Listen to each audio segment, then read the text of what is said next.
গত ৫ দিন সারা বাংলাদেশে ইন্টারনেট সেবা বন্ধ রাখার পর আজ সারা বাংলাদেশে ব্রডব্যান্ড বা ওয়াইফাই সেবা চালু করা হয়েছে।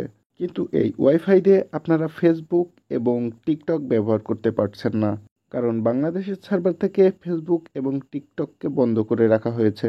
তাই আপনারা চাইলে ভিপিএন ব্যবহার করে ফেসবুক এবং টিকটক অ্যাপ ব্যবহার করতে পারবেন। এখানেও একটি কারণ রয়েছে, তা হলো বর্তমান ব্রডব্যান্ডের স্পিড এত কম হওয়ার কারণে একটি ১০ থেকে ১৫ এমবির ভিপিএন ইনস্টল করতেই সময় লাগছে ৩০ থেকে ৪০ মিনিট। তাই আমি বেস্ট একটি ভিপিএন আপনাদের সাজেস্ট করতে চলেছি, যে ভিপিএনটির সাইজ অনেক কম এবং এই ভিপিএনটি অনেক ফাস্ট। তো তার জন্য সর্বপ্রথম চলে যাবেন আপনি আপনার ফোনের প্লে স্টোরে। এরপর উপরের সার্চ অপশন যে সার্চ করবেন SECURE ভিপিএন লিখে।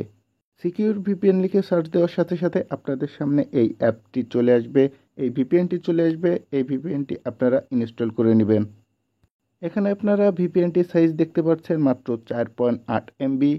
এছাড়া এই ভিপিএনটিতে আপনারা ইন্ডিয়ার পাশাপাশি আরও অনেকগুলো কান্ট্রি পেয়ে যাবেন, যে কান্ট্রিগুলোতে আপনারা কানেক্ট করে আপনারা ফেসবুক এবং টিকটক ব্যবহার করতে পারবেন। ভিপিএন কানেক্ট করে Facebook ID log in log out, Facebook আইডিতে পোস্ট বা আপলোড থেকে অবশ্যই বিরত থাকবেন।